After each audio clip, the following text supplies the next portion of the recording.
Welcome to Brazen Education with Educator Barnes, a podcast with a focus on speaking your truth, being transparent to help others, and having no shame about it. Because we can't move forward until the truth is known.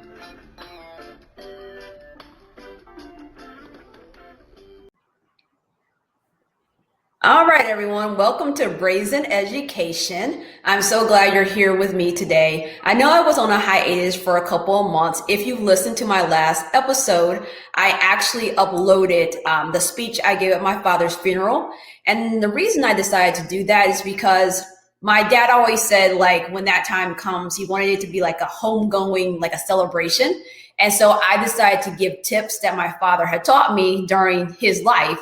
And I felt like that was like fitting because a lot of times on this show, I just give tips and I give feedback. But with that being said, I wasn't expecting my father to pass away. That was something totally unexpected. We made it through 2020. I was like, this is great. The podcast episode I did before that was about how like 2020 was like okay for me. I talked about how I had everyone in my family that was really close to me. I hadn't lost any loved ones. And then January 1st rolled around and my father's mother was born on New Year's Day, and so was my sister. So my grandmother has passed on, but we always celebrate. And I won't put my sister's age out here, but she had one of those birthdays that ends in the 5. So typically you do something big, but we didn't this year because of the pandemic. And so the next day was January 2nd, and I was supposed to call my dad. And I actually took a nap, and I told my husband, I said, wake me up in like a couple of hours. I'm going to call dad. And I actually got woken up by my mother calling me, telling me that the paramedics are here. And then we learned that my dad didn't like survive. So for me, I wanted to be kind of transparent about like that process and what it really takes to manage mental wellness, because it's something you have to actively do. It just doesn't happen. And I also am an educator. You know, I have a therapist because I am not an expert in this area. And so that's why I wanted to bring on Kimberly. And you can see there, askOTKimberly.org. So please check her out because she is an expert and I knew she could bring us some information. So just some background on Kimberly. She's been an occupational therapist since 2005. In specialty care, health promotion, and health education. askOTKimberly brings the best practice education in OT and intersectionality. She provides culturally responsive and health quality center health education with a mission to promote quality improvement and class standards for health equity. Her live webinar courses include marriage of mental health, pain, mental health, and Black, Indigenous, people of color, and immigrant communities, and building therapeutic alliance in diverse populations. She is an alum of IUPUI and the University of Minnesota, and she's been a guest lecturer and panelist for Indiana University, University of Indianapolis, San Jose State University programs and occupational therapist, and she's the founding co-chair of the Minnesota Occupational Therapy Association Equity Special Interest Group. She's a charter member of the county-based Racial Equity Community Engagement Action Team, a past participant in NAMI's Families to Families, and a longtime volunteer at health promotion, which includes mental health advocacy. And if you want to follow her on Instagram, her handle is askOTKimberly. So Kimberly, welcome to our show today. I'm so glad to have you here.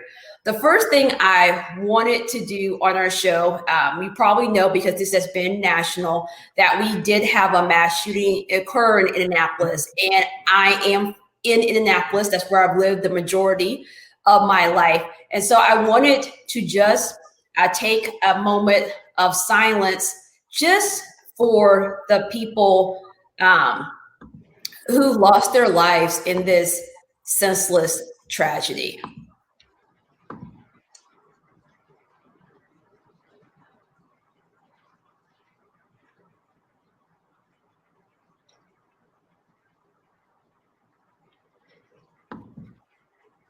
Thank you so much, everyone. And if you follow my Facebook page, which is facebook.com/Educator Barnes, I put an article that is written by a member of one of the communities that was affected by this mass shooting. So check that out. So, Kimberly, if you're going to talk about something, you first have to get to the point where you define it. So how do you define mental wellness, or what does it, what is mental wellness? Okay. So I'm going to jump into that, but I'm going to give a little disclaimer because I know some people are maybe not familiar with occupational therapy and the role within mental health. So I'm just going to give a quick history and then that definition. So occupational therapy, we are 104 years old, and we actually were founded through the U.S. military. And our role during the world wars was actually working with veterans who were coming back with war neuroses, or what we today call post-traumatic stress syndrome. And into today, occupational therapists, we continue that role. So we work with veterans in what are called combat stress control units, as well as within our VA systems. And one of my first internships many years ago was actually at the Minneapolis VA, working in a day program. We work collaboratively with psychologists, with recreational therapists, to make sure the veterans would be able to get back to their best life, that total mental wellness, using holistic strategies. So you have your psychologist, your mental health practitioner, and then you have your occupational therapist that's looking at all these other day-to-day things. And so I like to put that disclaimer out there. I'm not the psychologist or your licensed marriage and family therapist or your LPC, but I am a part of that interprofessional team.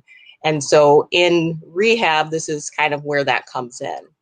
When I define mental wellness, I think of it in terms of that emotional health, the social health. So a lot of us hear about that social emotional health, and then your psychology, how you think about things, that balance of your good chemicals, your serotonin, your dopamine. Where are all of those things together? It's not one dimensional. It's affected by lots of factors. It can be affected by environment. It can be affected by genetics. It can be affected by habits and routines. So ways that I see signs of really good mental wellness is there that taking care of self, that self-care? Are we getting really good sleep, and that good 7 to 8 hours of sleep? If we're consistently having insomnia, that there's a sign there's some mental distress that's going on and some things that need to probably be tuned into. Is there good, healthy eating habits? Are we seeing good water and nutrition? There's a big relationship between what we take in and our brain health. And if we're not getting enough water, dehydrated, that's going to affect how we feel about things, how we can function. And then ultimately, it's also thinking about how productive we are. If our social emotional health and our psychology is off balance, we're not going to be able to be productive in our day-to-day functions. And so that means we're not going to be productive in our family lives. We're not going to be productive in our work lives or any other recreational. We're not exercising. So things are really getting off balance. It's also having healthy coping strategies. And so that means you have a therapist. You mentioned you have one. I have one too. It's having those people that can give you that balance to help you get through different seasons of life, whether it is you're transitioning from something, you have some family things, you have grief, you've been through a divorce, you have major depression disorder. You have that accountability person to help you navigate it. You're not doing it by yourself. There's not unhealthy habits and routines to manage it. You're not self-medicating. You actually have a plan in place with somebody that is licensed and working with you. It's also having healthy social support. So it's having a team of people, whether it's friends and family who support mental health, mental wellness, or it's having a support group. NAMI, which is the National Alliance on Mental Illness, they have support groups for family members or for individuals specifically to be able to get support. Sometimes when we're navigating life, we think we're the only ones dealing with things, and the reality is we're not. And the beauty of support groups is that you learn that you're not alone, and you can hear what other people are going through and what are strategies that they're using to kind of get through things. So those are that's a long answer, but when I think about mental wellness, it's all of those things. It's not like one little thing. It's lots of little dimensions to it. No, and I really appreciate that, because I think sometimes people think mental wellness is just going to see a therapist. And I think that is multifaceted, because one of the things I had been suffering, I will say is insomnia. That's been one thing I've been struggling with since my father passed. I had just been struggling with being able to go to sleep and then being able to stay asleep. And there's just like so many keys. Like before my father passed, I had a hysterectomy. So he actually passed during my recovery. And so during that time, I was like drinking all my water. I was getting up. I was walking. I was doing all these things. But after he had passed, I was just so depressed. And like one of the things like someone said to me was like, "Are you drinking water?" And you talked about that accountability person. Sometimes we literally need that person to be like, "Have you drank your water today? Have you gotten up out of bed?" And like we know these things, but sometimes we just need that little gentle nudge or that push. And your therapist can't be that person every single time. You have your session with your therapist, and then you're supposed to go like do what they say or reflect or make some changes. And that's hard. And so I think, but you also made a good point, which kind of ties into the next topic I want to talk about is the stigma of mental wellness, because you mentioned having a support group of like family and friends, but sometimes the people that's in your circle may not have the same viewpoint of mental wellness. They may even think, I know I have a lot of Christians and Catholic friends, and sometimes I get the, "You didn't pray hard enough." And it's like, I'm not against praying. I am a prayer, but I also believe that there's other things that we need to do. So let's talk a little bit about like the stigma of mental wellness. How do we combat it? How do we deal with it when our lives are like, why are you seeing a therapist? Yeah, so stigma is huge, and I'm glad that you mentioned like the faith communities, because that's a huge thing. I've been involved in like health ministry, healing ministry, and that can be a sore subject depending upon what your denomination is or if you're of another faith. In the larger picture, I think in our society as a nation, because we oftentimes don't understand mental wellness or mental health, it's stigmatized, and we associate it with as something that is demonized. So you kind of mentioned some things with the faith. So like recently there was the mass shooting in Indianapolis. There's been other shootings across the country. And one of the common things that as a nation that there will be an assumption or a question is, well, was mental health or mental wellness an issue? And so what ends up happening is as a society, we equate mental health or mental illness as something really traumatic, and we really shouldn't do that. Mental health is a spectrum. You have anything from anxiety, depression, bipolar, schizophrenia. There's a long things. And then there's just people who are dealing with grief or dealing with seasonal things. You know, if you had something happening, you're changing work. And so we have just in general a culture landscape that kind of creates a foundation for stigmatizing. And I think that's something that we want to change as a culture. And I won't speak for every culture because there's lots of subcultures, but, depending on, and I'll just speak from my experience as an individual and then from those that are in different circles of mind, we like to demonize mental health. And a lot of that comes from shame. And so this is where, the idea of someone having a diagnosis, and a lot of times it's just that, of depression, we don't want the label. And so there's shame that's there. Now, to be honest, in some families, there might be multiple generations of depression, but there's a shame that comes from whatever that's there. And so we don't want that label. And so if something is someone has depression, it's like, you don't have depression, you're not doing what you need to do, you just need to pray hard, you need to exercise more, you need to do this. Legitimately, some of us need a counselor and need to be getting into like formal care. And so oftentimes what ends up happening is the family dynamics, family systems, community systems are so ingrained that they don't give space for individuals to feel comfortable reaching out. And if they do, they're shamed for it. You're a punk, you're this and that. These are unhealthy systems that discourage getting the care that you need. And so, a lot of it is systems that exist within our culture that are just ingrained that we maybe have a hard time getting through. And, as individuals, we want to be able to support our loved ones, our friends and family, so that people can get what they need to do. Therapy works, support groups work, but we just need to be able to give that space. And then in terms of the faith communities, it's just like you said, same thing. People are told they have a demon, they have a character flaw, they don't have enough faith. I've heard all these things in ministry. And I will say that, my church in Minnesota, the first lady is a therapist. And our pastor says you can have God and you can have therapy. Some of us need both. We need to stop this telling, people that, because you go to see a therapist, you don't love God or you don't have enough faith. Some of us, and if you know enough about mental health, some of it is there's an imbalance in chemicals with serotonin and dopamine levels. And we even see that in utero. If a mom has low serotonin levels, that can impact the baby.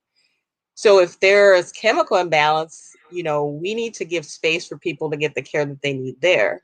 And if there's been major trauma, we need to give people the care that they need, the space that they need to deal with it too. Veterans that come back from the military, they've experienced some very major trauma. If you know anyone that's a veteran, and I do, who's come back from combat, they are not the same people. They need therapy, and we need to give them space to do that. And so we can't stigmatize them and say, oh, you're a punk, or you're this, or you don't have enough faith, because literally their brain is going through some major things. So I'm right there with you. There's so much stigma and so much needs to be done within our communities to give space for us all collectively to get what we need, which is the care. No, and I think that's super important. And that was part of the reasons why I wanted to have this episode today, because one of the ways I think we move forward is transparency. Because some people, like, when I share with some people, like, I'm seeing the therapist, people assume, oh, it's because your dad died. I'm like, no, I actually started seeing the therapist before then. I just hadn't said anything at that point in time, because there are people that, even way back, I took my kids to therapy because my kids were born 10 weeks early. And I was in the hospital. I was on bed rest for 8 weeks at home, then in the hospital for 8 weeks on bed rest. And during that time, I went into 22 weeks. And then we have to get to 24 weeks because that's when they're viable. So we get to the 24-week mark, and they gave me like this book. And I still have it in my house today. And it tells me all the things that could be wrong with them if they're born at this point in time. So my kids were born at 30 weeks and 2 days. And, one of the things they talked about was the fact that they may have some emotional difficulties or some physical difficulties. And my kids were almost 2 before they were able to physically walk. Now, if you see them today, you wouldn't ever know that it took them forever to learn how to walk. But I was stressed as a parent, but I also knew that there was a time where they said, your kids are really smart, which I was glad that their cognitive ability wasn't affected, but their emotional ability was not where it needed to be. So when I was asked, do you want to skip your kids up? I said no, because I'm like, they are struggling with peer-to-peer interaction on an appropriate level. And so when I even said, my kids are going to see a therapist, it's really helping them. Why are you doing that? Why are you taking your kids to a therapist? I mean, someone told me I was messing up my kids because I was and don't you know how the parent? And I was just like, I am parenting, but I don't know how to respond when my kid has an anxiety attack. We found out that one of my sons had anxiety, in the middle of Newfields. I'll never forget it. This is when it was the art museums before it became Newfields. And back in that point of time, they had the winter solstice. And so part of that was touring the Lily House. And so I'm in the Lily House, I'm on the staircase, and my son had a whole entire panic attack. I had no clue what to do. And I was so mad because my husband was supposed to meet me there, did not show up. So I was just like, this is his fault. He's not here with me, and this is why these things are happening. But when I see where my kids started to where they are now, I'm just so glad. But I think the other part of the stigma is if you go see a therapist, you need to get fixed like right now. And so when people see like the mountains and the valleys with it, because even my therapist says, this grief, she said, you have these high points and these low points. Exactly. They won't be as high and they won't be as low as you go forward. And that's what people need to know. Like, it doesn't mean therapy doesn't work. It Yep. just means that it's a process. It's a process. Yep. Yep. And I will second that. I think of it as they're like your coach that's in the background. They're seeing what's happening in your life. They're giving you new ways to think about what's happening and then strategies to navigate it in a healthy way. They're giving you that support. And it's nothing I can say I have benefited through different seasons for different reasons, and it's just been life changing. And so anybody that knows me in my circle of like close family and friends, I'm always talking about mental health, get a therapist. And something that was said to me many years ago is that sometimes in our personal relationships, our family and close friends need to just be family and friends. Sometimes what happens is we want to blur that boundary and we want our families and friends to be a therapist when they're not equipped for the things that you're needing help for. And so we don't want to put that burden on our loved ones. We really should seek out someone who is external, who's neutral, who can give you different perspectives and help support you. They're not there to judge you. They're there to help you live your best life. So I'm all for it. I'm always advocating for it. And you're right. We need to give space for one another to be able to do that and just remove the judgment. And one of the things that really impacts us or ties into it is racism and racial microaggression. And I will say this, all microaggressions aren't necessarily racial, but they can be racial. Mm-hmm. And I know with your work, you do a lot with intersectionality. You do a lot of intentional focus on Black, Indigenous, and people of color. And so can you speak a little bit about the impact of racism and how that really impacts mental health for people? Yeah. So when I think about racism and microaggressions, I put them into a bucket, and some of this information is coming from friends. I have a lot of friends who are mental health counselors. And so we're happen to be friends, but we talk about this stuff because we're invested in the healing of people, and specifically Black people and Black people who are African American as well as immigrant communities. So this is what is informing what I'm sharing and what they've shared with me over the years. So in terms of like racism and microaggressions, they're kind of all in this bucket of kind of racialized trauma. There's something that's called race-based trauma theory. There's a number of BIPOC psychologists. I think Comas Diaz, Dr. Helen Neville, she's from the University of Illinois, Champaign. There's a whole theory that's there. If you look up those names and that research, you'll be able to find it. The race-based trauma theory is really centered on the lived experiences of BIPOC, Black, Indigenous, and people of color. And the reasoning why is that the DSM-5, which is what the licensed mental health practitioners use to diagnose, does not account for race-based trauma.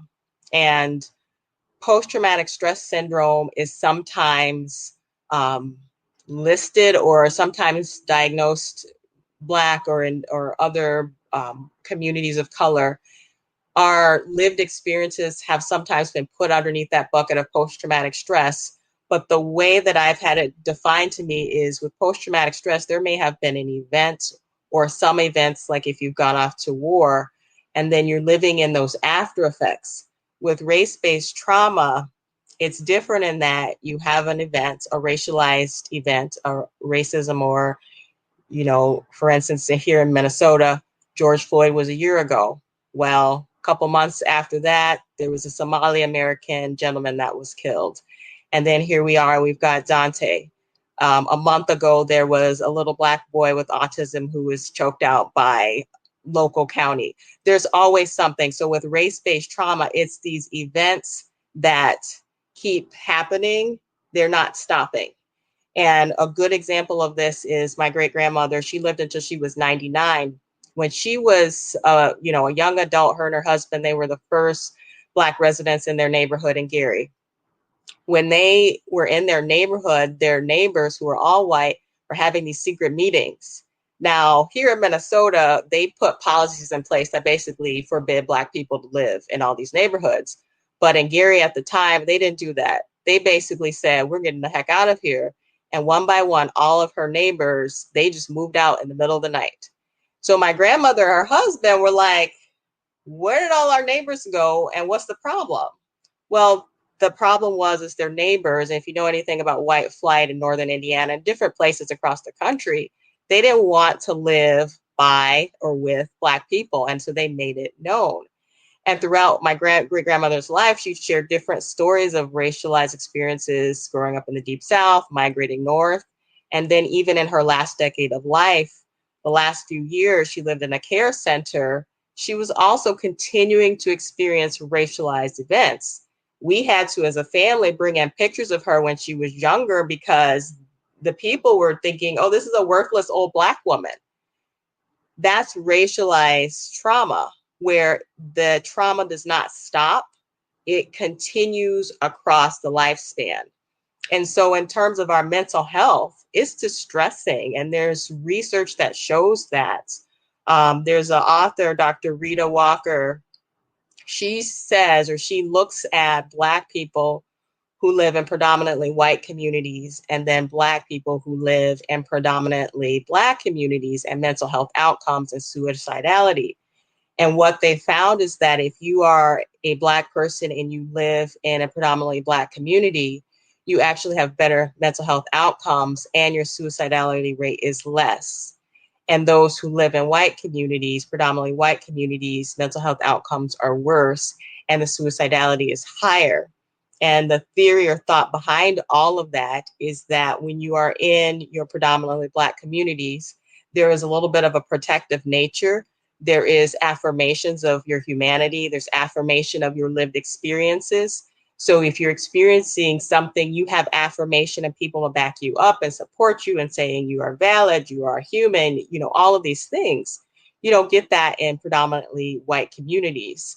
And so it does a number on the mental health. Similar things can be found in Black immigrant communities. When you look at first generation Caribbean Americans who come to the US and you look at how health outcomes, both physical and mental health, the first generation does awesome. They have really great health. But when you start looking at second and third generations, the mental health, the physical health starts to deteriorate. And it's not because, they've all of a sudden adopted an American diet. It is because by that second and third generation, there has been sort of this being indoctrinated into the American life of white supremacy and having those racialized experiences and getting these messages, of, you're not okay because you're Black and having racialized experiences. So many of my friends who are Black who grew up outside the US say, I had never had these issues when I was in Jamaica. I never had these issues when I was in Kenya. What is going on? It's a mind shift. It's life altering. And so with all of them, we have these conversations, especially like in a place here in Minnesota where there's been so much trauma, that we talk about our exit strategies. Like we have to get to places where there's more of us because this is so hard on the mental health. So it really can affect you in so many ways. I liked how you mentioned racialized trauma because when I think about my career, 15 years in education, I can think about so many racialized events that's happened throughout my career. And most of the time, Black professionals, we find ourselves in situations where we are one of the few Black people in our spaces. And even for myself in particular, I've been the only English as a new language teacher in a whole entire district that was Black. I've been the only librarian in a whole entire district that was Black. I've been in schools where I'm the only Black teacher in the English department. And so all of these events will happen. And then you make this choice, right? Choice A is I'm going to speak up about what's happening. Choice B, I'm just going to suck it down and move forward. And either one of those choices has a bearing on your mental wellness. If I say something and you can't see what I'm saying, then I'm being problematic. I'm being difficult, which then changes your landscape at work. If you keep it to yourself, you get to a point where it's like all these events are happening and you could find yourself in a situation where you just like bubbled over because you haven't gotten that out. And so I think that's why it's important to have racial affinity spaces for people. And I think there's so much confusion about what it is and what it isn't. And I think the one thing, if you're doing it well, it's not forced upon people. So it's like, just because I'm Black doesn't mean I have to participate in racial identity groups. If I don't need that or feel that's for me, I don't have to be there. And so I think that's a main misconception, but it's needed because you need that affirmation. You need to be able to tell your story. And even if the person wasn't there, they're like, you are heard, you are seen, you are believed. And I think what makes it so hard on your mental health is when you know something has happened. I explained to someone about how I was in a situation. I'm at a meeting, leadership meeting, only Black person in the meeting. And a white colleague just started crying, yelling, and screaming and carrying on. There was no response to this person's behavior. In this same meeting, I just raised a concern and I was aggressive.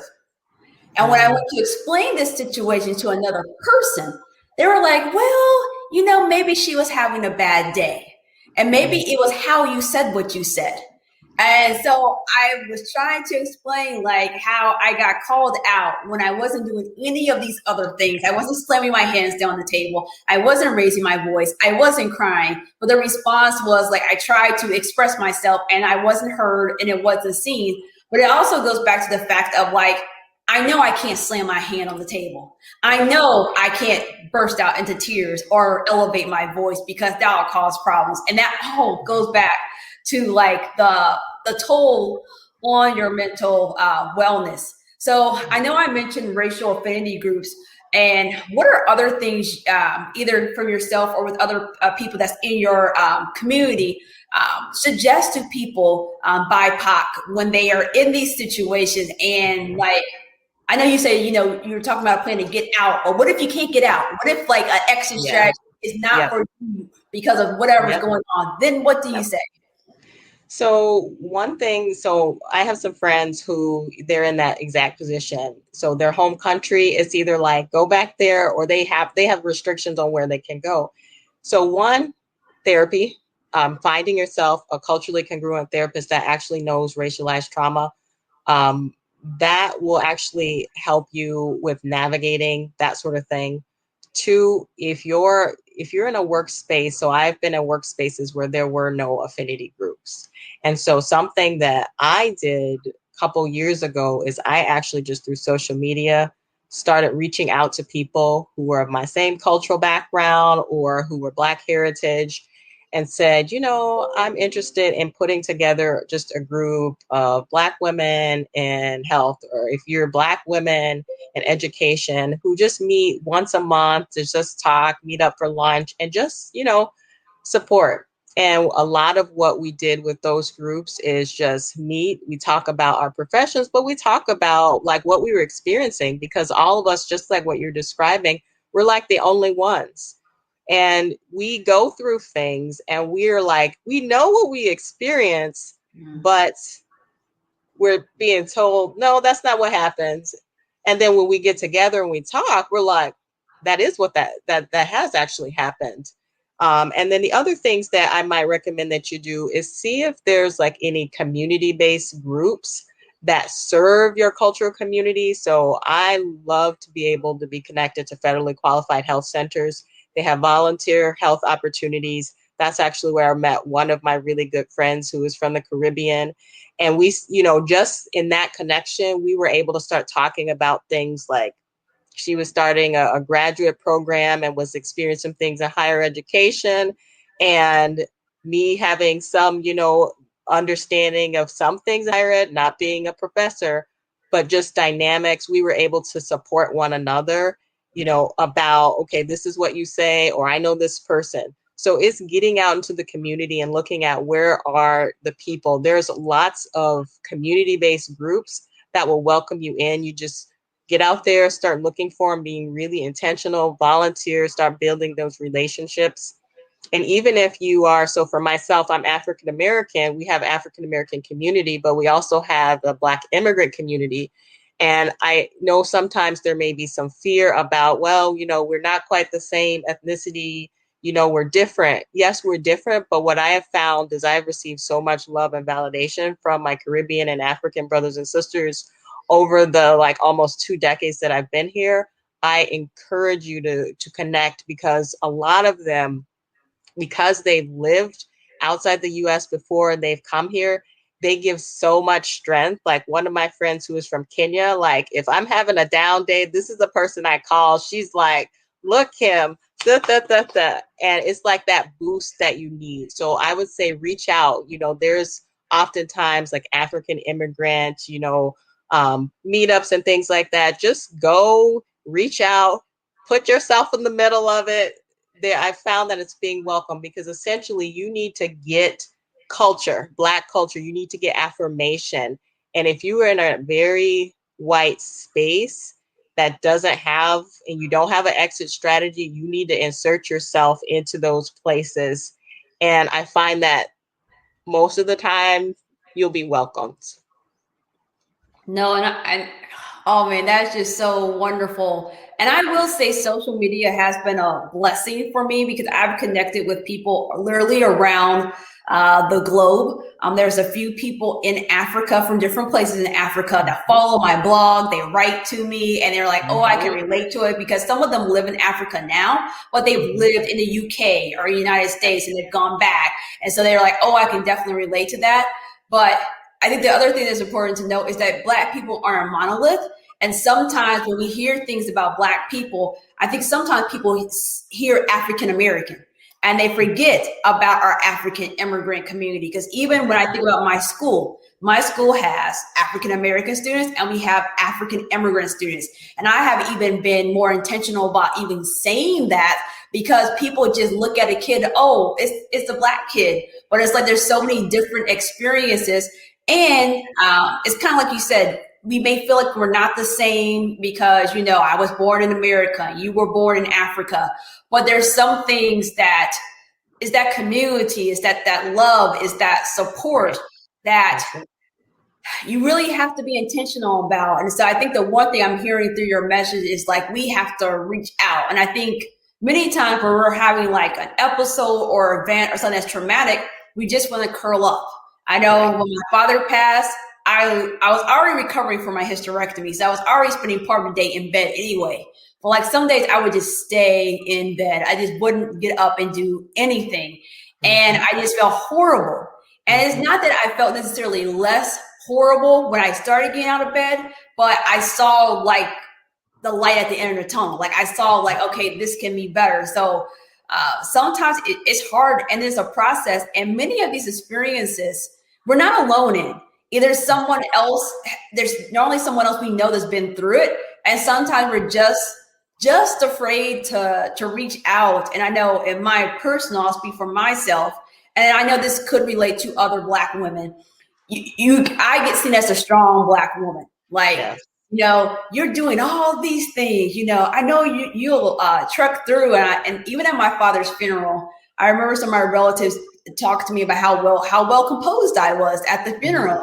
And even to the point of when I was younger, my dad and I got pegged as the people you sit by at the funeral because they always have it together. And so that was associated with not just my father, but associated with me. And for me, when my father passed away, as much as my dad is my role model and I admire him, I'm like, I don't want to be the person that's like this all to everyone, because I know, like my dad talked about, I want to go to Africa. He talked about, I want to go see a game at Lucas Oil Stadium, but he never got to do those things because he was always doing something for someone. And so his death really was like, Shantae, what do you want to do? What do you want to be? And it's like, I can't be your therapist. I can't be your support. And I think that's the flip side of it, is like, we talked about having that neutral person, but sometimes we can't even take care of ourselves because we're so busy taking care of other people. So for me, even with this podcast, I hit pause. I said, Shantae, you have to figure out a plan for yourself. How do you move forward? How do you take care of yourself? And then what things are you going to put down and let stay down? And for me, if anybody's following me, they know I've been on the struggle of no. There have been times where I'm like, I'm not doing this. I'm good. There's been times I pick some things up, but it's difficult. But the other thing that's been difficult for people is the pandemic. It seems like it's been going on forever, right? And I know that also has impacted I can't think of a person who can't say they haven't been impacted by that. And I don't know in particular, I know you talked about OT and that connection to veterans. I don't know in your particular work, is there anything that you've done to try to support people during the pandemic? And what were those things and what has the impact been on people that you have been in contact with? So one of the things, so through our county-based equity action team, one of the counties here, there's community partnerships. And so one of the community partnerships, the organization wanted somebody from healthcare to actually come in and talk about in the early stages. So this would have been about this time last year, maybe a little bit earlier, to talk about what is COVID-19 or coronavirus. What are things that we should do? What are precautions, signs, and symptoms? We're hearing different things in the community. And so when the pandemic began, it was hard because as a healthcare provider, there was a lot of things that were happening within the clinics internally. We were getting, certain bits of information, and it would vary, organization to organization. Then we'd hear different things from the government. But then in the community, there was other information that was out there too. So one of the first things that came up was like, wear a mask, where there was a segment within the community that was saying, we don't have to wear a mask. And so that information, where that's coming from, it was, oh, this is a hoax, or we don't have to social distance. And so for months, in the early months, the basketball courts was still full of people because this was all a hoax, and this was within the community. So one of the things that I did with this particular organization is I went in and I talked about, as a healthcare provider, this is what they're telling us. We're frontline. We're still seeing people face to face in a clinic. You can't get much, closer to people than that. In some cases, in between, therapist to therapist, we may have 6-foot distance, but sometimes not that. If they're requiring us to wear a mask, wear a face shield, and then depending upon if someone has COVID, you have to gown. If we have to do all of that, because this is a really infectious virus, you're in the community, you don't have that. You need to protect yourself. These are the things you need to do. So I talked to them about the importance of wearing a mask, the different types of masks, different types of materials like cloth, and if you should double layer it, washing hands, sanitizing, spraying, wiping down surfaces because it's also airborne. And if you are talking to someone and they have sputum, or you have someone, they're blowing their nose, the secretions, and you touch the secretions and you touch a doorknob, you can transfer that way. And then how do you quarantine someone in your home if someone has the virus? If you have multiple generations of people in your home and you don't have a lot of space, we talked about how do you navigate it. So the biggest thing that I did in the early stages is just work with those community groups that were part of my culture community and multicultural, and just educating them on this is what's happening inside of healthcare. This is what we're recommending. If you want to live, and I said this then, because there were still questions about, well, I've heard we don't really have to do this. And I've said to people, if you want to live through this virus, you need to do these things. So that's really the biggest thing that I've educated the community on, that I've had contact with. A lot of people follow, some people still didn't. And unfortunately, maybe you and others, I know a lot of people who have lost a lot of family members. It's really unreal. And I think some of that is because in our communities, there was this disbelief, there was mistrust, which is understandable considering the historical things that have gone on in our communities. And even now, like the doctor in Indianapolis who died, going in, trying to get care, we get these disparities in care. We should be getting something, but we're not. So we have that. So that's in the back of our minds. We're like, well, I don't trust anything this institution says. And for me, being a healthcare provider, I'm quote unquote an institution too. I'm an extension of it. I'm with the community in that you should have a healthy skepticism, do your research. But when you have people from the community telling you, if you want to live, we need to really start trusting our community people who are from the community who want to see you live. We need to start trusting that. And so it's really trying to communicate that, because knowing that in a lot of our communities, our hospitals are not equipped to deal with a pandemic, the only way to help us survive is to do these precautionary things. We don't have some of these hospitals that have all of these special, I think it's the units with the cardiopulmonary, they're pulmonary units, I believe that's what they're called. A lot of our hospitals don't have that level of care. So if you get the virus, the hospital won't have the ventilators. So if you live in a community where that's the case, you need to do precautions, because if you go to the hospital and they don't have what you need, you're increasing your odds for not being able to survive. And so a lot of it is really just trying to express to the community, please take the precautions. Please just follow, put a mask on. If you don't like a mask, a bandana, get a t-shirt, put that over, get creative. We wear scarves at wintertime.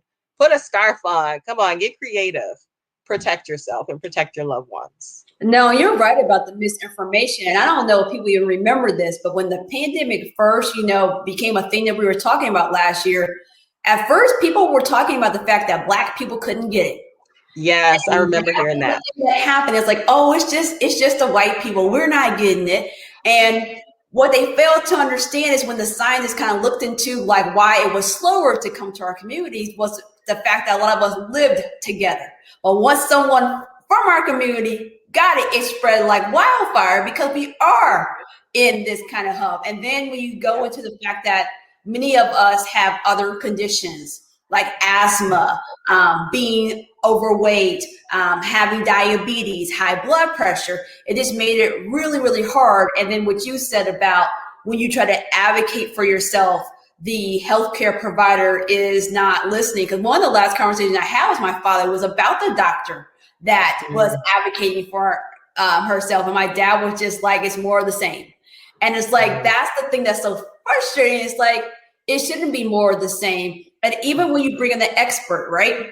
You'll get things like, oh, you're part of the system. Yeah. Even when people ask me about my educational expertise and I'll share something, oh, well, you're part of the school system. You don't get it. And I'm like, yes, I'm part of the school system, but I'm also in your community. So I wouldn't bring something back to my community where I'm living that's going to harm you. I'm trying to share knowledge. And even now, I think the biggest misconceptions or the biggest thing is like the vaccine, right? And so, I have people that's in my family, friends who are extremely, extremely religious, go to church several times a week. And I just get these conversations about there's a tracker in the vaccine. It's in the Bible, the last days are coming. And look, I don't know how this is all going to turn out. I don't know when that's going to happen, right? But I also know, I feel like we need to trust the science. And I also think it goes back to that stigma and shame. I have several family members that have been vaccinated, and I know it because they trust me, but nobody else in our family knows it because they don't want to be known as the person that went to go get the vaccine, because all these other people are saying like, you can't drink the Kool-Aid, it's out to get us. And so it's just, but that also impacts our mental wellness because in the same hand, immediately, both my mom and dad had people they knew that passed away from coronavirus. And I know so many people that's connected to me, not as close at, but who has passed away, or friends who has had, funerals for several people in their family. And I even think about the fact my father passed on January 2nd. We didn't have his funeral until January 26th. And part of the reason was, my dad had all his final affairs put together. And so he wanted to be buried at this funeral home that predominantly serves the Black community. Well, every single day, and I mean literally Sunday through Saturday, they were having the funeral. So we couldn't even have the funeral earlier if we wanted to, because there literally were no spaces to even have the funeral. And I think people forget about when I heard that and I was at the funeral home with my mom, that just really impacted me. I'm just like, this is our community. We're having funerals back to back to back We know people who have passed away, and it's like really hard. So what do you say to people that you feel like this violence is happening, the mass shootings, you feel like there's these racial aggressions, and on top of that, we're in this pandemic. Like, what do you say to people? You know, there's you want to have that social support. So the things that we opened up with, those are the things I say you need to have a bucket, like a big bucket of all the tools to help you navigate all of these things. I was reading, there was a post on Twitter that was just talking about, when you go through like this major event, it's really not a good idea to tell people just do some yoga and then it's going to help you. It's going to take care of all of it. That's not going to cut it.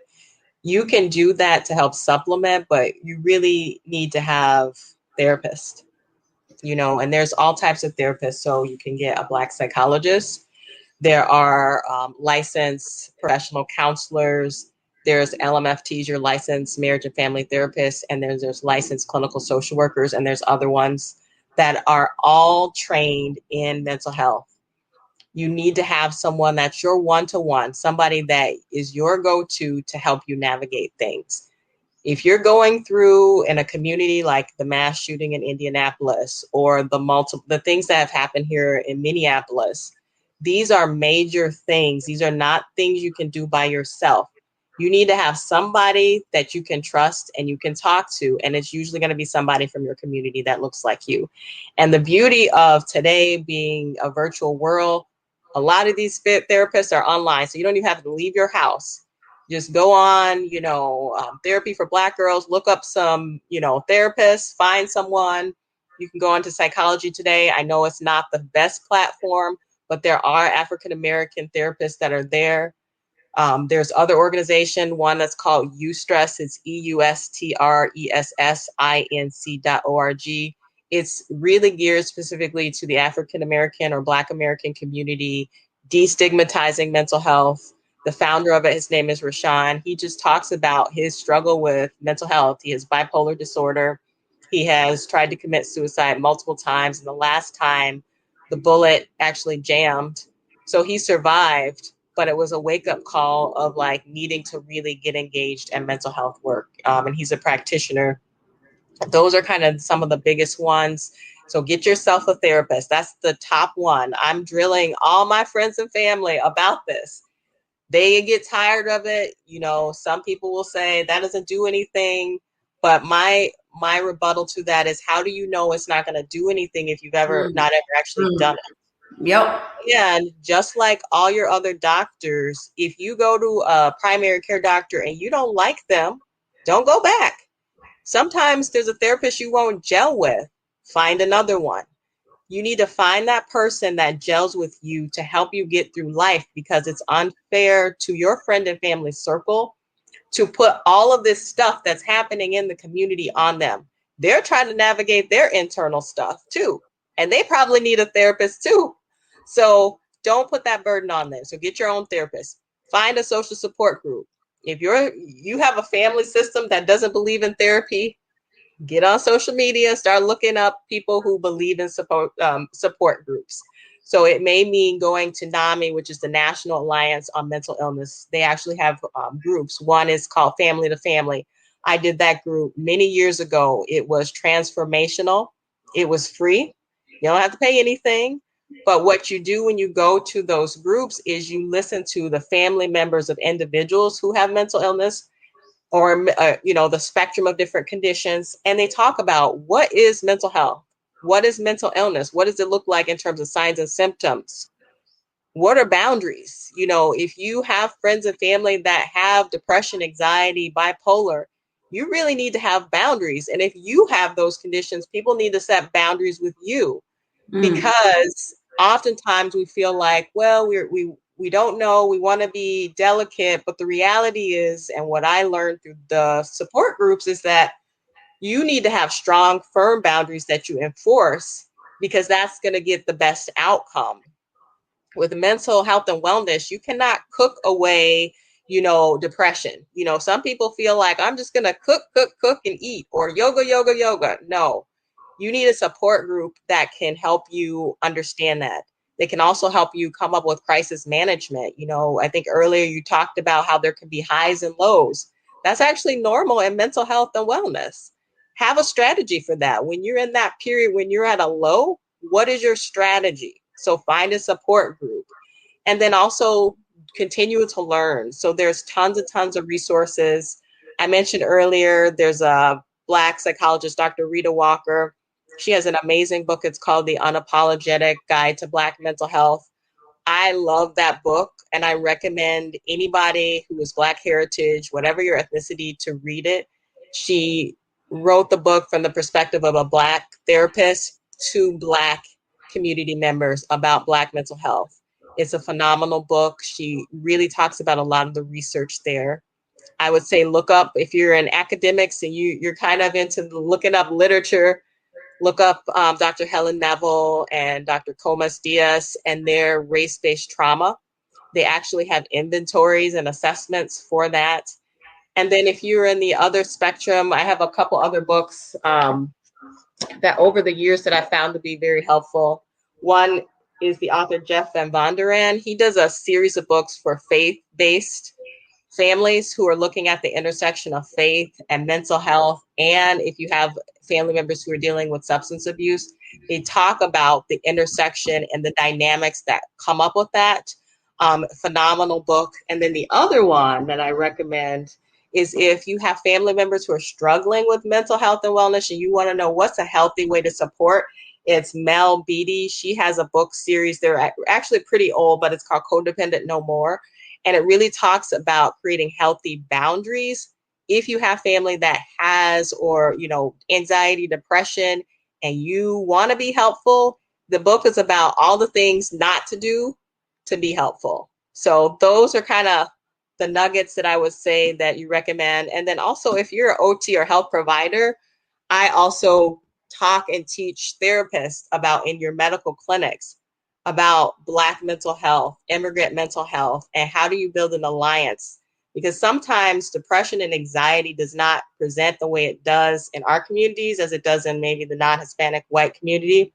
Oftentimes, our mental health might present as somaticized pain, body pain.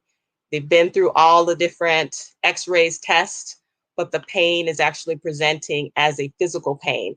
And so we talk through a lot of that to help clinicians understand when you see that this is someone that you want to start linking in with your psychologist or your licensed clinical social worker and getting the full picture together.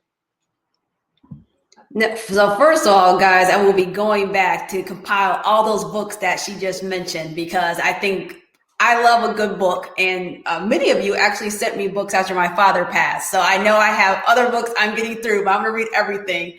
But I just really appreciate that advice, because I think even for myself, when you go online and look for a therapist, like I knew I wanted a Black therapist. And a lot of times the therapist has a picture of herself or himself. So it gives you an idea. And actually my current therapist is not my first therapist. My first therapist, I had a few sessions. I'm like, we not clicking. Like, I'm like, we just not on the same page. It's like, I feel like these are the goals I'm working towards, and you're pulling me over here. And that's not what I want. So then I was like, well, what do I do? Because then I'm like, you know what? This is not just one Black therapist. So I went back and searched. And the therapist I have now, she is absolutely phenomenal. She gives me things to do. She gave me grounding activities. One of the things that some people didn't know happened to me when my father had his heart attack. My mom did CPR on him, and then the paramedics came. My mom called me. So I was on the phone, and then I was texting my sisters. But I was on the phone, and I could hear everything that was happening with the paramedics. So what started happening was I would literally wake up and hear the phone call. And it wasn't even my mom talking. It was them getting out the AED machine and all the stuff, them moving stuff. And then it started happening in the middle of the day. So I'm just middle of the day, boom, hearing the phone call. So my therapist gave me some great grounding activities to kind of interrupt that process. But those are like things like, I'm like, what is happening to me? Am I falling apart? Am I going crazy? These were the things I was saying to myself.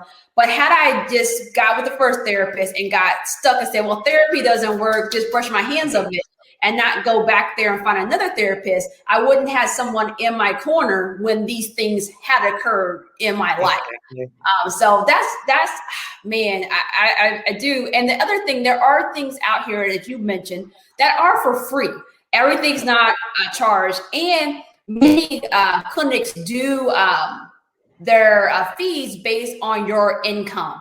So I wanted to mention that because sometimes people feel like finances are a barrier. And then also look at your own job, because sometimes jobs have resources that may be available that you just don't know about. And I do think jobs have to do a better job of presenting that stuff to people, because my thing, when I think about my teachers, if my teachers aren't mentally well, then they can't show up in the space in the way I need them to show up. And then they're not showing up for our students in the way they need to show up. And so I just think this was a great conversation. I'm like so glad to have you on here. If you are not following Kimberly on social media, please do. She is a wealth of knowledge. Challenged my thinking just by some of the things that she posts online.